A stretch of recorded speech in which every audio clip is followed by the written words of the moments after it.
एक प्रचलित कहावत है, जाकी लाठी ताकी भैंस। क्या अर्थ है इसका आध्यात्म में? एक महावाक्य है, कलयुग अंत में आकर नारी अबलाएं बन जाती हैं, तन से भी, धन से भी, मन से भी। इसीलिए जिसकी लाठी उसी की भैंस। तो अब सवाल पैदा होता है, भैंस की तुलना नारी से कर दी गई है। आध्यात्म में नारी कोई स्थूल चोला नहीं है, धारणा शक्ति की बात है। भैंस माना जानवर बुद्धि की बात, तो देह भान की धारणाओं की बात है। जब बुद्धि रूपी हाथ में हद की लाठी होती है, माना बाहुबल काम कर रहा होता है, बौद्धिक क्षमता हद के नाम, मान, पद, पोजीशन, पैसे से प्रभावित रहती है, तो देह भान की धारणाओं में कोई बल नहीं होता, अबला होती हैं। बकरी की तरह जिसने कान उमेड़ दिए उसी के अनुसार चलने लगी। जिसने कान में कुछ फूंक दिया तो सत वचन महाराज कहकर पीछे पीछे चल पड़े। बाहुबल के आधार पर शव की शक्ति अशक्ति के रूप में काम करती है, क्योंकि वो शव की शक्ति है, देह भान की शक्ति है, शिव की नहीं। जैसे दुनिया में क्या होता है, जब देह भान की परिभाषा हावी होती है, तो मान लो किसी का बच्चा है, बहुत बीमार है, लोगों ने समझा दिया फलाने गुरुजी के पास जाओ, उनका आशीर्वाद लेकर आओ, बड़ा नाम है उनका, बच्चा ठीक हो जाएगा। तो सतवचन महाराज कहकर उनके पास चले जाते हैं। फिर किसी ने कह दिया फलाने मंदिर में इतने रुपए का प्रसाद चढ़ाओ तो ठीक हो जाएगा, तो उसके पीछे चल दिए। जबकि असलियत का पता ही नहीं, सत्य का पता नहीं होगा तब तक प्रभावित होते रहेंगे, पीछे पीछे भागते रहेंगे। बीमारी का कारण जानने की कोशिश नहीं करी, बस उसके उपचार में अंधश्रद्धा पूर्वक लगे हैं।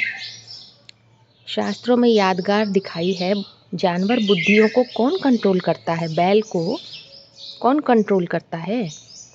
शंकर जी को दिखाया है बैल के ऊपर सवार। तो शंकर के रूप में मनन चिंतनशीलता के आधार पर ज्ञान का सूक्ष्म रूप एक विधान की तरह, लाठी की तरह काम करता है। जिसे लाठी कहो, बाण कहो, जो जानवरियत के संस्कारों को कंट्रोल कर लेता है। जब मन बुद्धि अंदर की ओर मुड़ती है, तो अंतर्मुखता के आधार पर मन बुद्धि में योग बल कार्य करता है, तो बेहद की लाठी मिल जाती है। किस रूप में? राजदंड के रूप में बुद्धि रूपी हाथ में आ जाती है, जिसकी यादगार हद के सन्यासियों के हाथ में एक राजदंड दिखाया जाता है। तो बेहद की लाठी माने दृढ़ता की शक्ति, क्योंकि एक की पहचान के आधार पर इतनी दृढ़ता आ जाती है कि सुनी सुनाई बातों से प्रभावित नहीं हो सकते हैं। जब एक ही सत्य को, जिस सत्य को हमने स्वीकारा, आकार दिया, वो अंतर मन में गुरु बनकर गाइड करने लगता है। माना बुद्धि में सत्य की, विवेक की लगाम लग जाती है, तब स्वयं का बनाया हुआ विधान ही राजदंड के रूप में अपने अंदर के जानवरियत के संस्कारों को कंट्रोल कर लेता है। इसीलिए मन रूपी घोड़ा कहो, बैल कहो, भैंस कहो, अथवा देहभान कहो, सब एक के कंट्रोल में चलने लगते हैं। माना स्वभाव और संस्कार का मेल हो जाता है। जीवात्मा जब सत्य के केंद्र से कनेक्ट रहती है, तो स्वयं पर विश्वास, उसका आत्मविश्वास कार्य करता है खुद ही के रूप में। उसका रिजल्ट होता है कि जो उसके अंदर का आत्मबल है, वो उसकी अपनी मूल प्रकृति के रूप में ही उसका संरक्षण करता है, पोषण करता है। उसे किसी से मांगने की दरकार नहीं, छीनने की दरकार नहीं होती है। लेकिन जब देहभान का केंद्र काम करता है, तो आत्मविश्वास जो था वो अंधविश्वास में बदल जाता है। क्यों? क्योंकि पर रूपी प्रकृति के प्रभाव में जीने लगते हैं।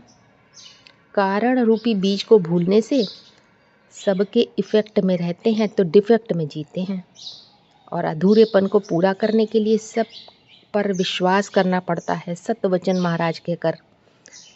क्योंकि मन दो से प्रभावित होता है, या तो शैतान से या भगवान से, माना सत्य से। जब शैतान से प्रभावित होता है तो असत्य से प्रभावित होता है, तो स्थूल लाठी काम करती है जो देह भान को नचाती है। और जब एक असत्य से प्रभावित होता है तो उसी के कंट्रोल में चलता है। इसे ही कहा जाता है जाकी लाठी ताकी भैंस।